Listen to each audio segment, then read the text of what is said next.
excited now. I'm going to tell you soon why. But I first want to get the agenda on. And one part of the agenda was to tell you a little bit of how our trip to Algonquin Park went. So it was 4 days, and we went with our trailer and 4 dogs. And I really enjoyed, I love being on the trailer. So it was a good experience. But we got one night, it was minus 27 degrees and with a windshield. And that, for us, it was okay because in our bed it was perfect. But we figured out that we need to change some things in the trailer so that the movement of the heat from the wood stove goes down too. We were concerned about the dogs, even though they have plastic bags. They have IKEA laundry baskets that Mihály made some foam cushions for them. And then we have fabric and we have blankets. But I was concerned about them being okay or not. And they all kept their coats all time.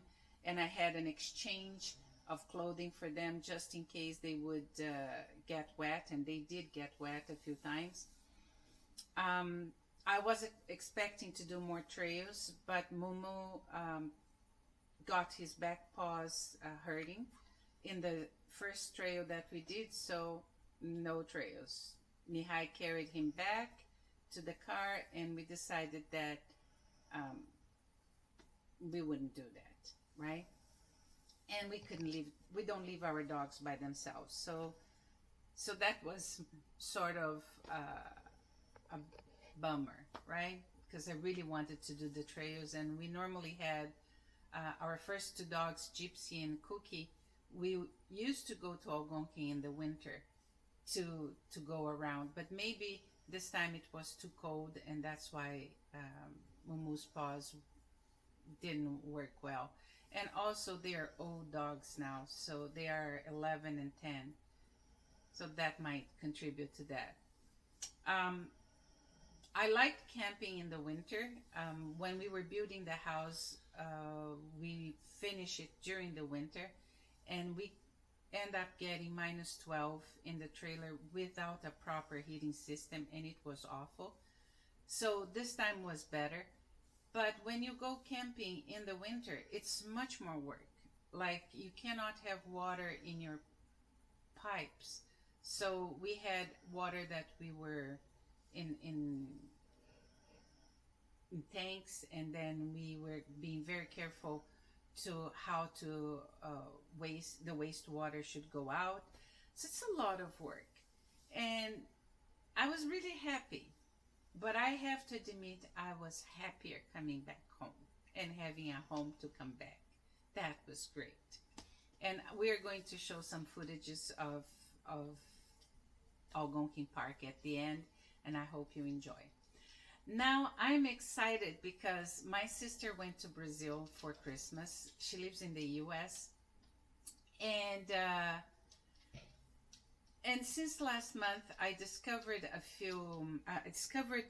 Cristina Kemi. She's a Brazilian that lives in Japan, and she does a knitting podcast in Portuguese.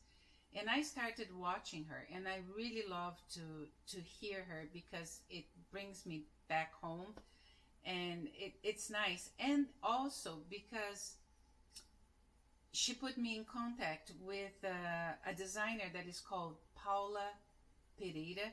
You can find her on Ravelry, and the interesting thing is that she has a lot of her patterns on Interweave, and I subscribed for Interweave for the last, 10 years or more.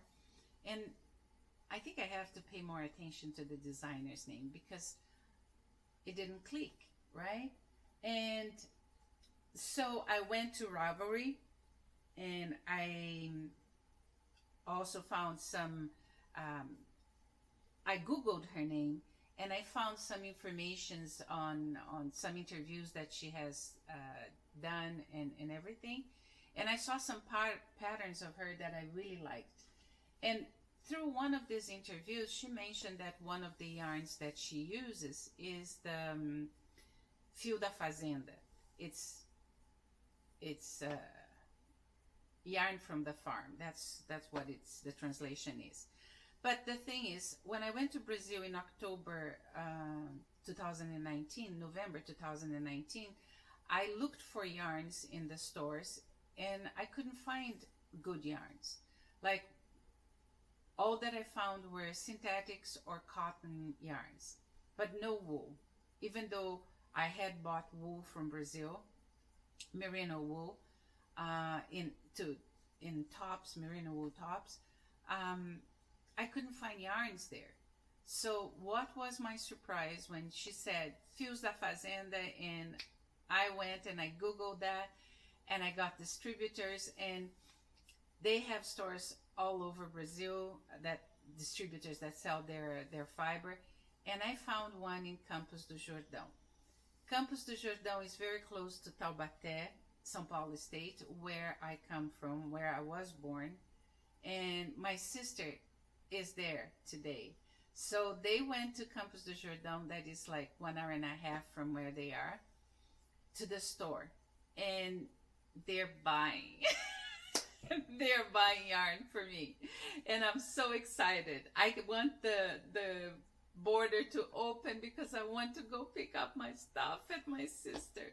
She's coming back on Monday, so she's going to be Tuesday back in the US. But I was able to talk via WhatsApp to my sisters, and the store is amazing. They're filming some of it to send to me. I don't know if it's going to be on time for this video, but it is. I'm so glad. I'm excited. I just, I'm like a child in a candy store. I don't care for clothing, shoes, but fiber is my downfall. I'm addicted. I'm terrible. And I had to control myself because I wanted to buy the whole store. And finally, I told my sister, I bought more than I expected, but I said, that's okay. I'll buy the thinner yarn when I go there. Because I do have a pattern that I want to do, and it's a cape that is an interweave with a nice hood. And the thing is that it's going to take forever for me to spin for that. So I thought, I'm buying enough yarn. I hope it's going to be the yarn I need, because they do not understand worsted as weight as we do here. So I don't know, but even if it doesn't fit that, I'll find a use for the yarn that I'm buying. So I'm buying 800 grams of each of a natural color, and another of a gray brownish one, and it's already spun, so that's pretty cool. And I also got, because I liked some of her Paula Pereira's design, I went to her Ravelry, and it's not the Devon. She has a few patterns that I really like. I think it's here. Just one sec. Yeah. So I asked my sister to get me 3 skeins so that I would be able to do the shawls, and I end up asking my sister to get, oh, sorry, just sorry for that. Let me put it back here. It's too much excitement, I tell you. I am totally thrilled with this. It's saying no internet, but you see, I think it's beautiful. It's simple and beautiful. So I asked my sister to get me 3 skeins, and then when I was looking at the store with her, I said, give me more 3 skeins. So she'll probably get one of the shawls that I'm making now. So I'm pretty excited about that. I have to tone down a little, and it's hard for me. But let's do it. So I want to talk now about my projects. As you can see, I'm wearing my coat. I finished it. I love it. It gave me the look that I wanted. My husband put the leather stitches for me, and they are very easy to open because I still have a lot of hot flashes. So this is an easy button. I will most probably use them open. And we were discussing for a while how to do it because I didn't want anything to be hanging out. So that's pretty cool. I did the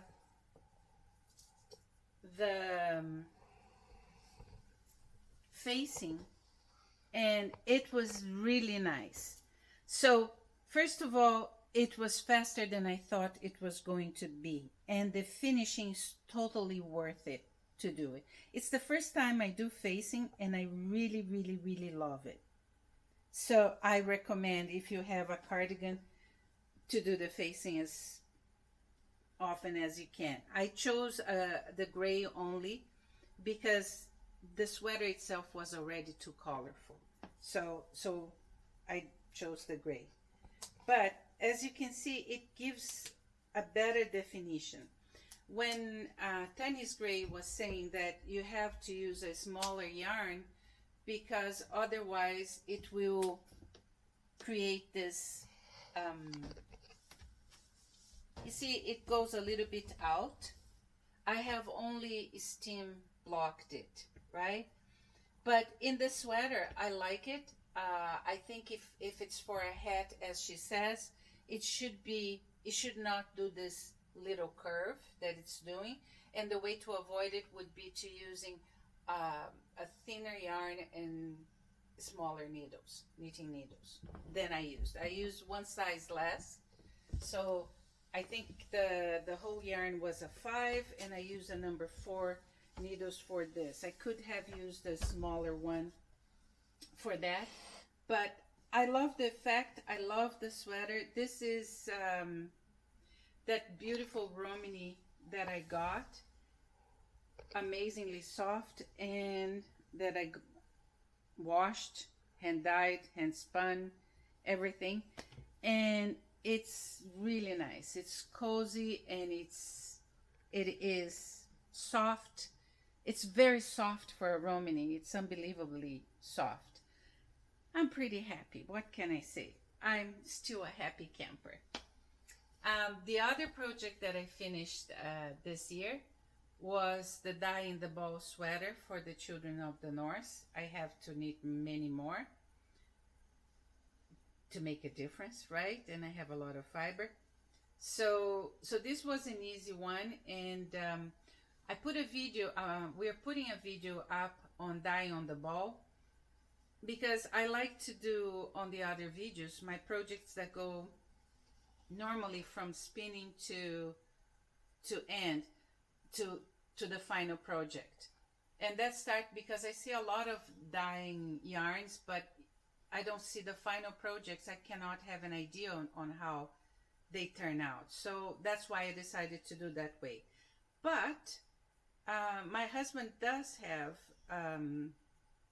when he puts those videos up, he puts a timeline so that if you're not a spinner and you're not interested in listening about spinning, you can just move it directly to dyeing. Because dyeing, you don't need to be a spinner. You can have buy yarn for dyeing and then knit picks. I have a basket full of them here, and then you can dye it yourself if you like. Or like in this case, I spun and I knew I was going to dye in the ball, but sometimes I get yarns that I don't really like the final effect, the color itself, and you want to over dye. So I'm giving different options of dyeing in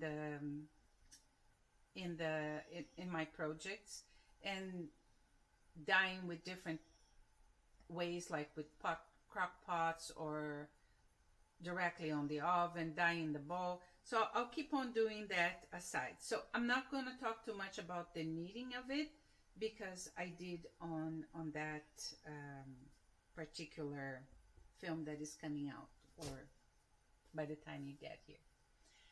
The other thing I finished, I wanted to finish all my open projects in 2020, but I didn't succeed. But I finished my husband's socks, and I learned a lot with the socks. For some reason, when I think Fair Isle, I always think 4 collars. No, Fair Isle needs much more than 4 collars. So I learned this with this, and when I was finishing this year. The other thing with this socks is that when you're doing Fair Isle, you better have a plan. This was supposed to be a sample socks, but when I look at it, I don't see a continuation of the theme, because it was just patterns that I got from the book and I put together, right? But it was a great exercise for me, great. And one of the reasons I like this is, first, because I'm even questioning my way of knitting. Like, I do knit with the yarn, the Portuguese style, with the yarn on my neck. And it's pretty fast to do color work when you're doing with Portuguese style. The only problem is that you have to do it through the back. So when I'm working with the socks, I'm working with the socks in the back, and I'm facing the back side of the sock. So if you look at the back side, it's pretty cool. It's good.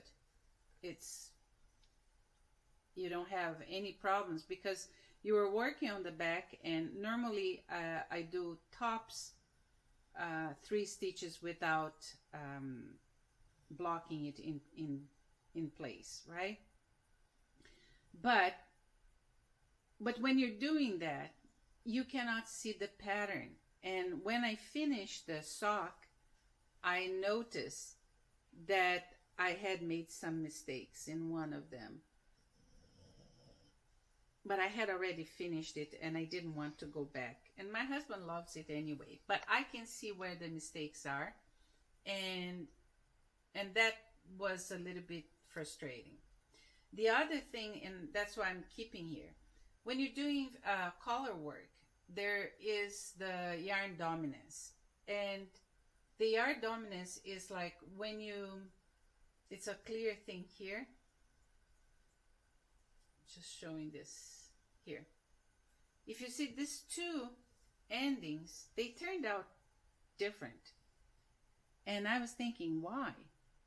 And it is because I was very concerned about yarn dominance here. I was trying to do it here, but when it came here, I totally forgot because I was excited I was finishing it.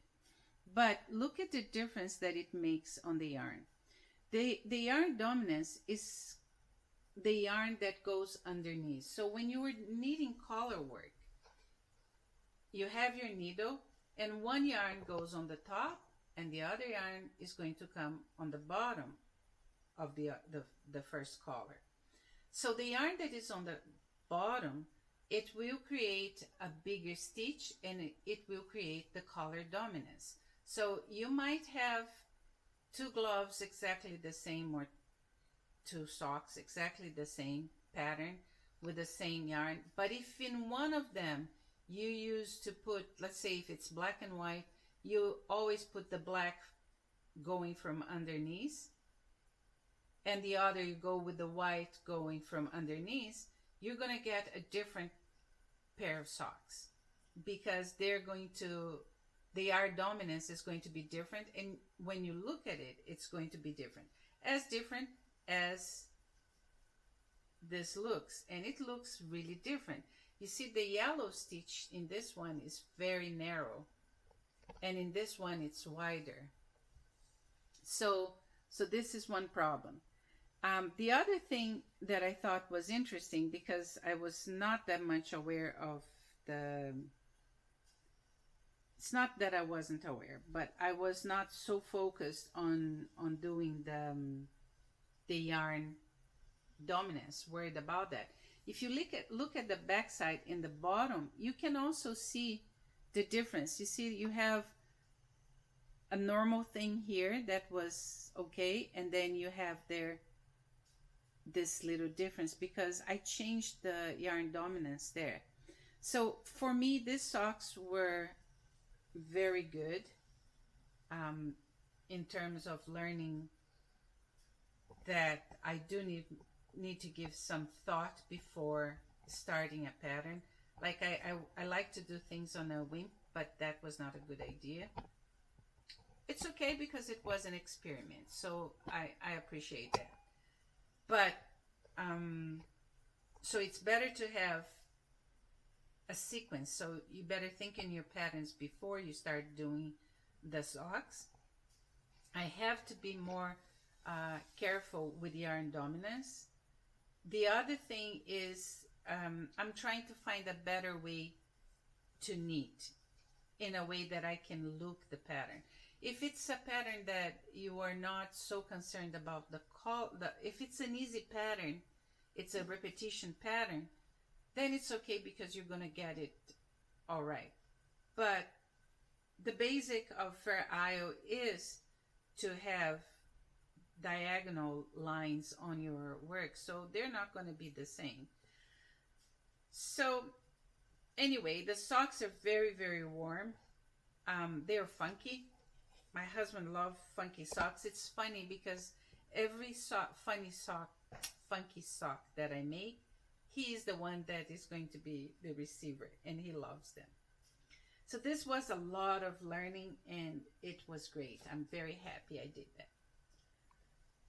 The next thing that I finished, and the last thing that I finished, was my husband's sweater.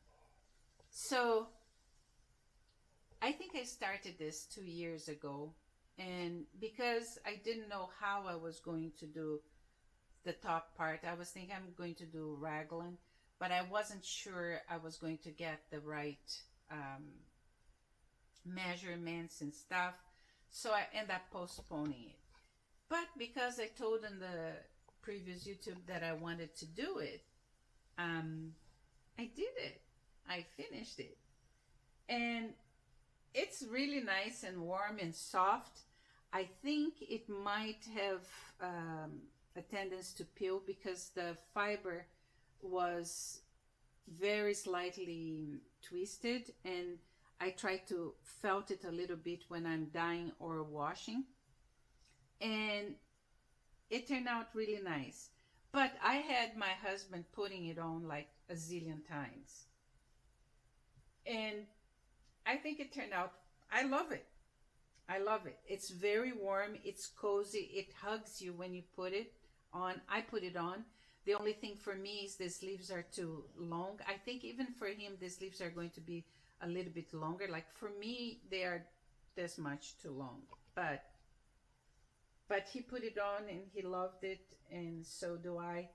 And I love it so much that because I still have a lot of this fiber that I had spun to make woven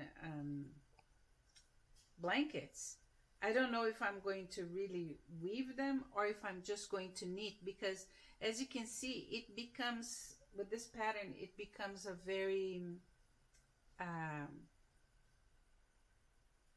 firm fabric.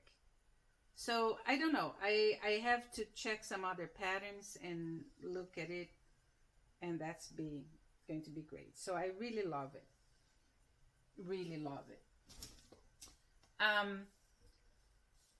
I normally don't block my garments or anything. I blocked this one because it was a little bit bally, and I really like the effect of blocking. And the way I blocked this one was just with a steamer, and I put a wet towel on the top and I used the steamer, and it turns out I really love the final result. And it straightened up this part that was bulky, so it is cool. I love it. But normally I don't block my stuff. So, but when last time I talked about this infinity scarf, I said to myself, I think I'm gonna block it to see first if it will work. It didn't. It looks nice, but it still doesn't look nice when you put it on. So I'm definitely going to stick it. Hopefully for the next episode, it will be done. My husband is telling me to show you. Right, so I love the pattern. I really love the pattern, but it needs to be sticked, and I'll try to stick this for next episode. The other thing I didn't finish was my initial socks that I have been done. I think it's been here for around 2 years too. But I'm glad I didn't, because I'm thinking now how I'm going to do, because this pattern is beautiful, but the pattern is not repeatable. Like it is repeatable, they repeat it, but if you look at it, there's no sequence. It's not a pattern that, oh, this is a good part to see. It's not a pattern that it's an easy repeat. So it changes everywhere, and that's what makes it beautiful. But so hopefully for next episode, maybe not. And the thing is, I decided, I've been seeing a lot of project bags, right? And I'm starting to use the felted things that I did before as project bags. So this is in my project bag. And many years ago, I think in 2012, I was helping my husband with his leather store, and he had a bunch of leftover leather, and I made some spin knit bags. And I like them because they are for knitting and also for spindle. Oh, yeah, I have mine here. Let me see if I can get it out. So you can have your spindle there because you have a hole for the top of the spindle, right? And you can take it out, and your fiber is in there. I'm not much of a spinner with a drop spindle. I love the drop spindles. I love them dearly, but I don't use it very much, but I love it. And I did the bag that would be able to do that, and also would be a bag for knitting socks, because that's the other thing I like. I like to knit socks. So you can easily put a sock yarn here and have the needle coming, the yarn coming through here, and it works also as a knitting bowl, right? Because the yarn comes through, and then at the end you just put it there and it's done. So I did a few of those, and I kept some for me. I sold most of them in the hand spinner seminar, but I kept a bunch for me, different colors, red, everything.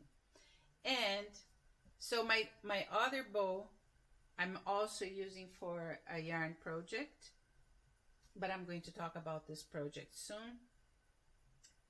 And this is one that I did when I was working with him. He had leftovers, and I was playing with this. It's not necessarily pretty, but I wanted something that I would have a space to put maybe the pattern or stuff, and it fits more stuff, not only socks. So I had his pullover here for the longest time, waiting for me to work on.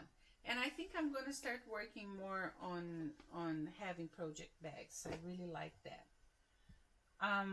The last thing that I worked on, not the last, is I showed you that I had the fiber that I carded, then I showed the fiber spun, and then I decided to over dye. I love gray yarn over dyed because the color gets a deeper depth. And that's what happened with this yarn. That is a very nice green. It was with the gray luster, Corriedale, crude Corriedale or natural Corriedale, and some black alpaca. And the good thing is that I did that for a hat, and when I finished spinning, I thought, this is not very soft for a hat. After I washed, it turned out soft, and I really love the color. So it's going back to be a hat. I don't know which pattern yet, but it's going to be a hat. And the last project, I started this project last year in December. I worked a little bit on it, but I didn't progress that much. This is the Reversible Cables, and it is from a Craftsy class from Oregon, and I really like it, and this is something that I really need to block, but I want infinity scarf, and I was watching some YouTuber and it says, oh, infinity scarf were great in this year and da-da-da, and I still like infinity scarves. Maybe it's not fashion anymore, but I don't like the scarves because they keep falling, and the infinity scarf, it stays there. So that's why I like it, and that's what I'm making it. I really like it. I was having a hard time because on her pattern, on the border, she has 2 slip stitches on each one. And because they're reversible, it's kind of hard to find easily what is the right side, what is the wrong side. So finally, after a long time, I decided to put a stitch marker to show me where the beginning is. So I know that when it's on my force here, it's the front, it's the right side of the yarn. So let's see. It's not as fast as I wish, but maybe I just need to sit and knit this one, not go to other. And now they are in my bow bag.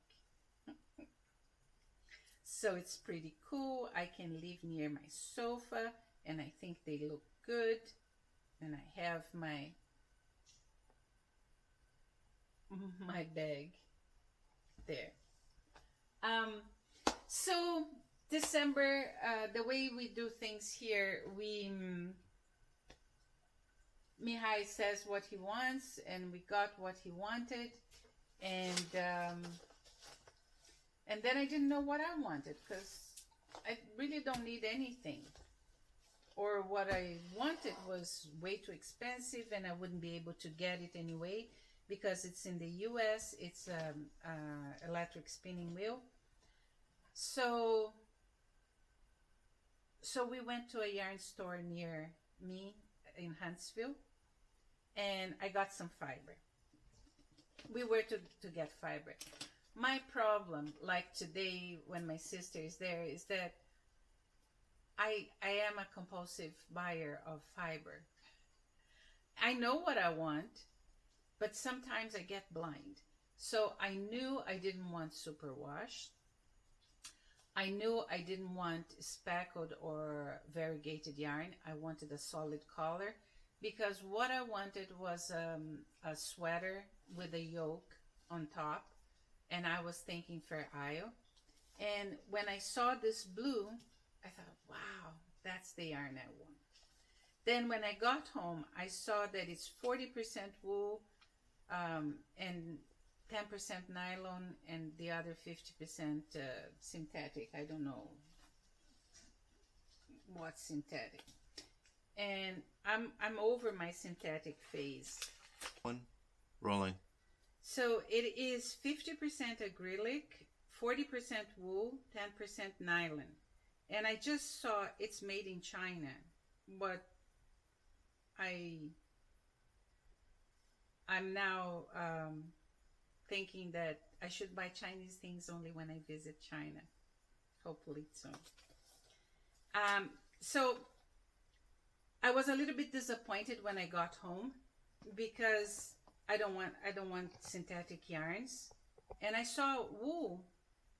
I didn't read the rest because I was blind by color and the line. So I got it, and when I got home and I saw that it had synthetic in it, that was mostly synthetics, I thought, oh, it's okay because I want a sweater to wear indoors. So it's good. I'll take it this time. I'll just be more careful in the future not to read all the descriptions before. And again, in my preconception that 4 colors is enough for Fair Isle, it's not. I bought blue, gray, white, and red. And then I started some patterns. I started a sample where I'm doing 2 things with the sample. I was checking the colors, but I was also checking the how to knit. So I think I figured out, you know how they say for you to knit collar work, you work with 2 hands? In my case, I think I can work with the right side facing me if I work with one thread on my neck and the other thread as a continental knitter. That is, well, continental knitter, right? Because it's been working with it. It's a little bit harder in this sample because I'm doing back and forth, but I'm planning to knit the whole sweater in the round top down. The other thing is, if you're planning sticking, acrylics are not good. If you're planning to do a stick on your sweater, you better use wool and, if possible, woolen spun yarn. So I'm okay with this. I'm gonna go ahead and do it.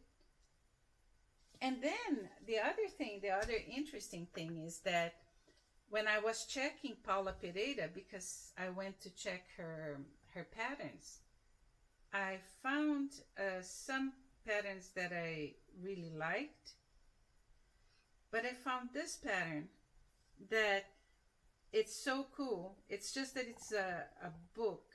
Oh, it's not good. So let me do like this. But it's a top down, it's color work, it's not Fair Isle, but I thought it was pretty cool. I would change a few things on it. I'm just going to check my gauge to see if I will be able to get with this pattern. And but I like it very much. I think it's really nice. So what I would change in this sweater is I like the cropped sleeves, but I would have it a little bit longer and without the pockets. Even though I would like to do a pocket in a sweater, I would do it without the pockets just because of what I want. So this was pretty cool. And of course, because I went there to buy the yarn and it's a knitting store, so I got 3 bags of markers that I'm constantly losing. And these markers are nice, are the ones that are flexible. So I like this kind of markers. And they have a lot of colors, so that was pretty cool.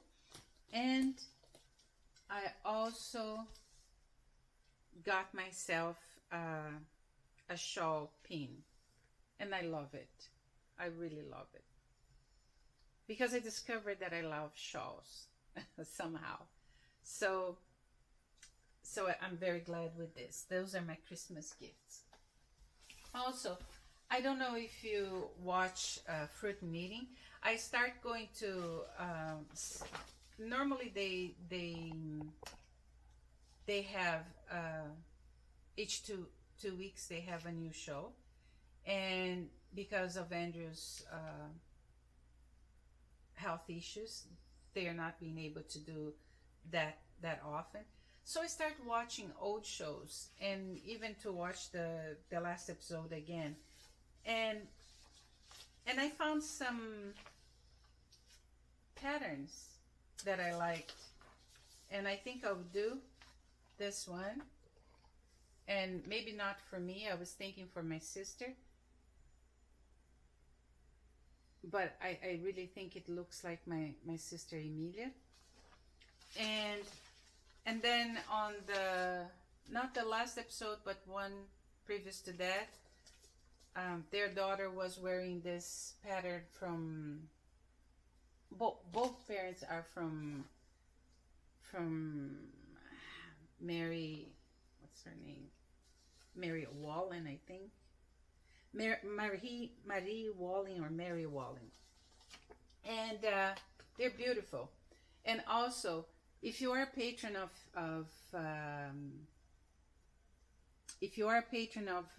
fruit knitting, you get a lot of discounts. And for the months of December, there were 50% discounts on the patterns.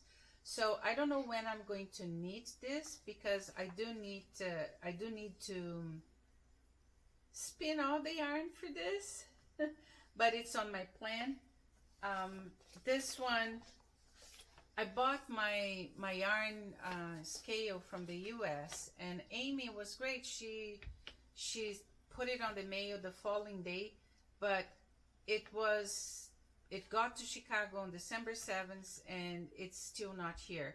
I got the information that it's somewhere in Canada, but not here. So I have to think, I'm waiting to see how much yardage I have from this yarn, because if I don't have enough for the other pattern that I want to do, I might do this one. I really like it. And I know that if you are a patron for fruit knitting, they're giving discounts also on wool and yarn from another designer. I don't have her name right now. And it's for the months of January. So check it out. It's a good thing to do.